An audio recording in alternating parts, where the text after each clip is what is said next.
I am a sentimental man who always longed to be a father.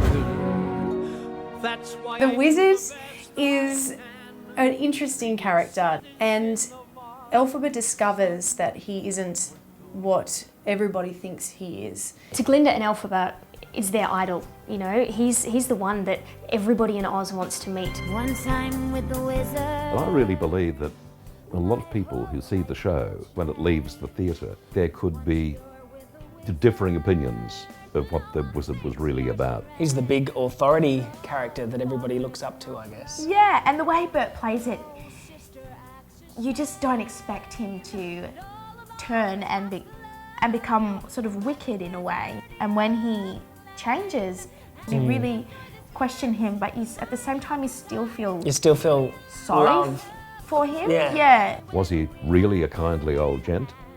Was he someone you couldn't trust? Was he someone that you just have to love? But underneath, he's just a gentle old man that wants to gain a little bit of power and become the head figure of the land. Believe me, it's hard to... Production of Wicked, it allows people to discover for themselves what they want to see in the wizard.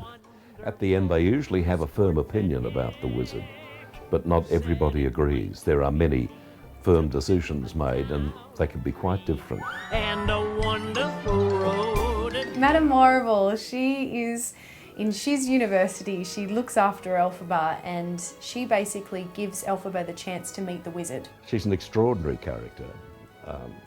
She's full of life.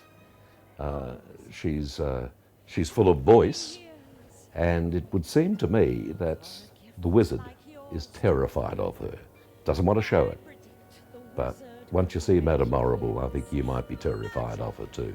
It turns out that Madame Morrible is the baddie in the piece, which is surprising. I think that Madame Morrible is the school teacher who sees tremendous opportunity in Elphaba, suddenly sees that perhaps she could get out of teaching and realise her dreams of becoming much more powerful than a school teacher. And she spends the rest of the story trying to manipulate everybody, trying to make everybody do her bidding. She's the character that really throws the story upside down. She really turns to be quite evil. She's one of those characters that's very multi-layered. You know, they start off one way and end up another way, but she's evil but not evil. Do you know what I mean? Yeah. Like, she kind of has a way of just manipulating. She turns quite wicked in the end herself, with the control and power of Oz. So I think that's quite interesting how she plays from the start of the show to what we know of Madame Morrible by the end. So yeah. Yes, the audience cheered last night when I was dragged off. I don't know whether that means I'm doing a good job or a bad job.